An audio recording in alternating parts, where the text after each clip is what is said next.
Nah, untuk mendapatkan kembali kepercayaan Munju, Sanho pun bergerak sendiri dengan menyandera si Ethan, bertanya apakah klien yang menyuruh mendekati Munju adalah Han Sang.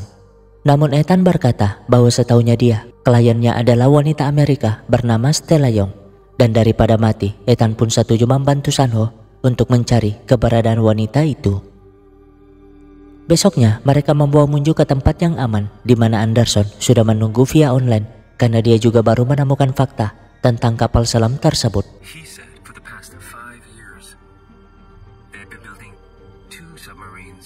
Lah, ini orang memang bawa masalah, atau lebih tepatnya, dia juga tertipu oleh keterangan palsu pembelot dari utara itu. Tapi belajar dari kesalahan sebelumnya, Anderson meminta waktu untuk memastikan keberadaan kapal selam tersebut. Lain halnya dengan Mama Rika yang bingung memutuskan perang atau tidak, apalagi Om Botak satu ini ngebet betul untuk menyerang utara. Nah, daripada menunggu kabar Anderson gak jelas itu, Munju pun kepikiran untuk memeriksanya sendiri. Dan satu-satunya cara, Munju harus ke pelabuhan perbatasan, gak peduli dengan Wati Udin yang terus melarang. Karena itu, Udin pun menemani Munju ke pelabuhan, tapi saat berpencar, Sanho akhirnya menampakkan diri di hadapan Munju. Jelas dong, Munju langsung menodongkan senjata. Toh, Sanho sendiri yang mengajarkan agar menembak duluan. Tapi untuk kali ini, Munju memaafkannya karena ia nggak ingin lagi berurusan dengan Sanho. Padahal ketika pergi, Munju meneteskan air mata. Nah, di jalan pulang, Udin mengutarakan pendapatnya kalau sekarang ia justru lebih percaya kepada Sanho. Namun Munju minta singgah sebentar karena mual, di mana Lim Okson tiba-tiba menelpon Udin, tapi Udin memutuskannya, tanda kalau ia sudah nggak percaya lagi kepada Lim Okson. Munju sendiri baru nyadar kalau tadi Sanho menaruh ponsel di sakunya. Artinya Sanho minta dihubungi jika Munju dalam bahaya. Ya, sekarang Sanho menyelidiki apakah Hana benaran Stella Young. Dan berkat Ethan yang memberi informasi, Sanho pun akhirnya tahu semuanya. Singkatnya, pengacara Korea yang tinggal di Argentina bernama Kim Hose tiba-tiba menghubungi Wati sehingga Hose pun dapat menjelaskan kepada Munju tentang Junik, di mana 5 tahun lalu wakil dari Junik memintanya mendirikan 4 perusahaan cangkang di Panama, dan lewat perusahaan cuci uang itulah Junik membeli tanah dalam jumlah besar di Argentina, membuat Hose hidup makmur karena dialah yang ditugaskan mengelola tanah tersebut. Namun hari di mana Junik dibunuh membuatnya gelisah karena ia baru tahu kalau Munju adalah pewaris sahnya. Tapi mengapa wakilnya masih selalu menghubunginya atas nama Junik? Dan karena media memberitakan tentang Munju yang diincar seseorang, Hose pun menarik kesimpulan bahwa inti dari masalah ini adalah warisan, karena aset dari tanah dan 4 perusahaan cangkang itu senilai 2 triliun won. Menariknya, wakil yang selalu mengatasnamakan Junik adalah di saat yang sama, Hana mengakui di depan media bahwa dirinya lah yang melaporkan rekaman perselingkuhan Munju dengan Sanho, sekaligus mengumumkan identitasnya sebagai istri yang punya anak dari Junik. Dan tujuannya melakukan itu karena ia menyadari bahwa Munju lah dalang dari kematian Junik. Makanya ia ada di sana untuk memberikan bukti kepada polisi, membuat situasi semakin memanas. Lain halnya dengan Munju yang bersedia memberi 100 miliar asalkan Hose membantunya mengungkap siapa Stella Young sebenarnya. Malamnya ketika Hana pulang, Sanho ternyata sudah menunggu dan menjelaskan tentang Stella Young yang membantu impor barang untuk kapal selam utara. Dan dari penyelidikannya, nama asli Hana adalah John Suk Yang, putri dubes utara di Rusia, tapi membelot ke Amerika di usia 16 tahun. Nah, karena Hana sangat cerdas, di usia 19 tahun, ia sudah menjadi kontraktor impor untuk Mama Rika yang beroperasi sebagai Stella Young di Eropa. Selain itu, Sanho juga ngerti kalau tujuan Hana memfitnah Munju sebagai pembunuh Junik agar warisan itu jatuh kepada Yun Song. Tapi tujuan Sanho menemuinya bukan karena semua itu, tapi karena hari saat si Stella impor barang dari Rusia bersamaan dengan hari impor barang dari Polandia. Lalu hari saat Stella menyewa jasa Valkyrie, Hana justru berada di Korea.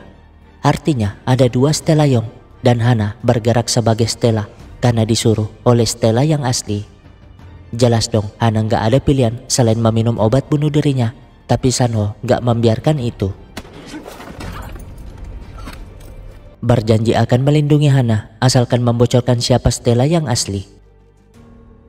Di saat yang sama, Udin minta maaf kepada Munju. Jujur, kalau awalnya ia curiga kepada Munju, bahkan kerjasama dengan Lim Okson yang memberinya jam Rolex. Hanya saja, ia bingung mengapa Lim Okson memberinya jam semahal itu hanya karena mengkhianati Munju. Di lain sisi, Sanho sudah ada di rumah sakit, tepatnya di ruangan anak Burhan yang masih koma. Yah, inilah anak yang pengobatannya dibiayai oleh Lim Okson, dan tujuan Sanho ke sana untuk mengajak Burhan kerjasama mencari mata-mata aslinya. Tapi kan Burhan kerja berdasarkan perintah presiden, jadi ia nggak mungkin bekerja sama dengan orang yang tertuduh sebagai mata-mata. Besoknya, Wati mengabari Munju kalau Dujin yang baru dibebaskan baru saja mengabari. Alhasil, Munju pun segera menemuinya, menjelaskan kalau ia akan kabur dari Korea malam ini melalui kapal. Jadi ia mengajak Dujin pergi bersamanya. Tapi Dujin menolak, toh dirinya sudah tua dan sudah nggak punya tujuan. Jadinya, Munju pun meminta bukunya sekaligus ditandatangani. Yang pasti, Dujin buru-buru melakukannya, tapi Munju pun membawa Dujin ke pinggir jurang karena setelah dipikir-pikir, ia baru nyadar kalau orang pertama yang suaminya berikan info dari Anderson adalah si Dujin. Dan Dujin jugalah yang memperkenalkan suaminya dengan pastor itu. Dan yang terpenting adalah kertas dan ukiran di sampul buku Dujin sama persis dengan kartu yang ada saat Junik dan pastor dibunuh. Dan benar saja ketika nomor di kartu itu ditelepon yang meskipun gak aktif, tapi ponsel Dujin tetap berdering.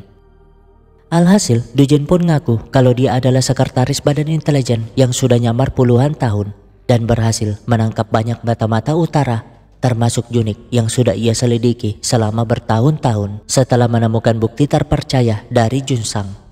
Yah, sekarang Junsang balik ke Korea tapi bingung karena nggak bisa menghubungi Dujin. Sementara Munju bertanya mengapa Dujin mendukung suaminya sebagai capres. Bukankah kalau Junik jadi presiden, Dujin sendiri yang akan kesulitan? Membuat Dujin tertawa dan menjelaskan kalau itu tak akan pernah terjadi. Karena selain bukti, ia juga punya senjata pamungkas yang pasti membuktikan kalau Junik adalah mata-mata utara. Dan senjata itu tak lain adalah Munju sendiri.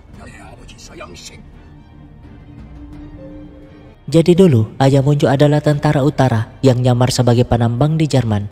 Tapi karena ketahuan, dia pun disiksa hingga meninggal. Dan inilah alasan mengapa ibu Munju kabur sampai Amerika, bahkan melarang Munju pulang ke Korea. Lalu saat Munju menikah, Lim Okson yang tahu itu memintanya untuk menghapus catatan sejarah ayah Munju. Dan Dujin setuju. Toh ia dapat membongkar rahasia itu kapanpun ia mau.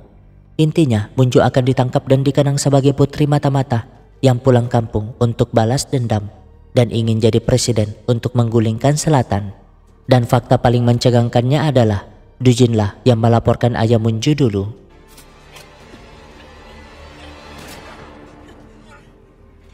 Yah, untung ada Sanho yang memaksa Dujin untuk melapor ke koleganya bahwa Munju kabur lewat pelabuhan lain. Dan karena takut mati, Dujin pun terpaksa nurut. Tapi bagaimana Sanho bisa ada di sana? Yah, sebelumnya Sanho mengabari Munju tentang temuannya, sehingga Munju pun memberinya kesempatan dan mengikuti rencana tersebut. Malamnya, Sanho pun ke rumah Junik untuk menemui Yunsong, entah apa tujuannya. Sementara Munju menyekap Dujin di sebuah gedung sambil terus menelpon orang yang selalu dihubungi Dujin. Gak berapa lama yang bersangkutan pun muncul yang gak lain adalah Lim Okson, di mana pasukannya bersiap dengan pistol, termasuk si Hana.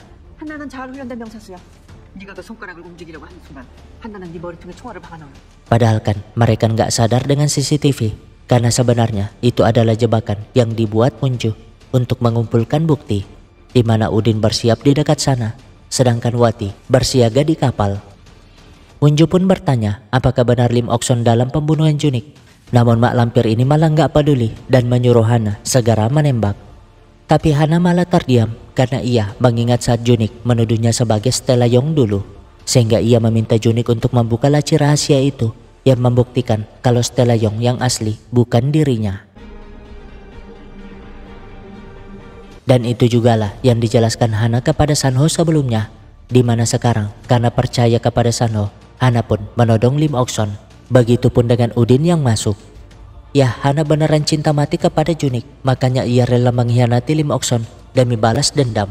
Sialnya, badan intelijen datang mengacau, menyuruh pasukannya menembak semua mata-mata yang bersenjata. Tapi ya, itu Sanho yang menembak pasukan intelijen, gak peduli dengan yang lain, karena tujuannya hanyalah menyelamatkan Munju. Sayangnya, ia kena tembak dan karena gak ada jalan lagi, ia pun meminta Munju percaya kepadanya. Melihat itu, Wati segera meminta kapten kapal menolong Munju, dan meskipun terluka, Sanho tetap berusaha menyelamatkan Munju.